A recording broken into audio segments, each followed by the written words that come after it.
welcome back to the National Equestrian Centre's YouTube channel. My name is Emily Breeze and I am the Senior Coach here at NEQC in Canberra, Australia. We are the creators of the Stages Riding Program. It is a unique, easy to follow, step-by-step guide that has helped thousands of our riders on their equestrian journey, and we want to help you too, which is why we are putting our program online.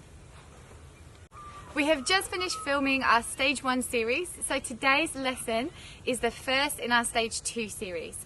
I'm going to hand over to one of our coaches, Marsha, and she is going to teach you all about recognising horse behaviour and body language, and that is what our lesson is going to be all about today. Hello, my name is Marsha Stavrovskaya and today I'm going to be teaching you about horse body language and behaviour. It's really important to know your horse's body language and behaviour when we're riding and spending time with horses. Being able to understand how they're feeling and what they're trying to tell us is really the key to keeping you safe and helping you improve your horsemanship and your bond with your horse. So we're about to go in and meet our herd of horses here, but just for safety reasons we're going to pop our helmets on because they're all loose and they're all running around, so it can be a little bit dangerous.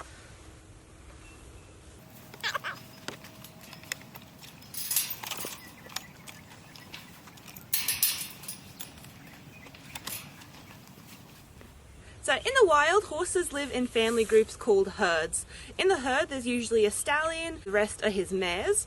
So although the stallion is kind of like the dad of the family, the actual leader of the herd is the lead mare. And she's the one that's going to tell all the horses where they're going to sleep, where they're going to eat, where they're going to go for water throughout the day. And then all the other horses in the herd live in a pecking order underneath her. So the younger, stronger horses are usually higher up in the pecking order, whereas the weaker, older ones are usually more at the bottom. And they're the ones that are more likely to be on the outskirts of the herd and get picked off by the predators, whereas the stronger ones and the ones that are higher up are going to get all the best grass and they're going to be hanging out in the middle of the herd.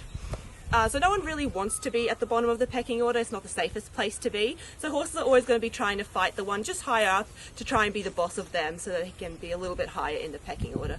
So similarly to the wild, domestic horses also live in herds like the ones we have here, except they are usually in groups of mares and geldings, so females and males.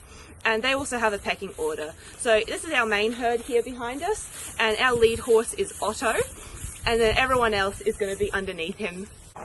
So obviously horses can't speak English, but they can talk with us and each other by using their body language, so things like their facial expressions, their ears, what their tail's doing. So they have actually 17 different types of facial expressions that all say different things. So we're going to have a look and see if we can see what some of these horses are saying to each other.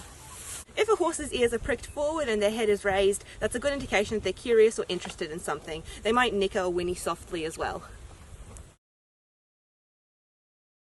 When a horse is anxious or scared of something, their nostrils will flare or they might even snort. Their head and neck will be raised and stiff, their ears will be pricked forward and twitching, and their eyes will be alert and wide open. You'll be able to see the whites of their eyes as well. When a horse is being irritated or wants to be left alone, it displays very clear body language. It'll pin its ears back, tighten the skin around its lips, sometimes biting or pretending to bite as well. They'll swish their tails, stamp their back feet and kick out. If a horse is acting like this around you, it's a good indication that they don't like something that you are doing. Maybe you're brushing a sensitive spot too hard or doing up the girth too quickly. A relaxed horse will hold their head comfortably, not too high or too low. Their ears will be sideways, their eyes will look soft and unfocused, and their mouth will be relaxed and droopy. Similar to when a horse is relaxed, when the horse is sleepy, they will have their ears facing sideways, their head and neck low, and often their lip will hang loose and they might rest one of their back legs, or they might even be completely lying down on the ground. Horses really enjoy getting groomed and scratched. They will tell you when you have the right spot by sticking out their neck, sometimes curling it up, and they'll twist their head to the side, stick out and tense their upper lip, and they might even turn around and try and groom you back. This is common behaviour seen among horses, as grooming each other strengthens the bond between horses in the herd, which is one of the reasons why it's so important to groom your horse. Now you should know a little bit more about common body language, facial expressions and herd dynamics. It's good to familiarise yourself with it, so next time you wonder why your horse is acting the way they are, you'll be able to know what they're trying to tell you and how to stay safe.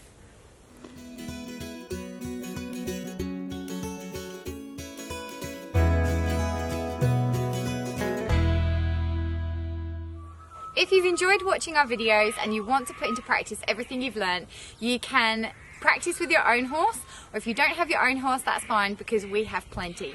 So you can get in touch with us today.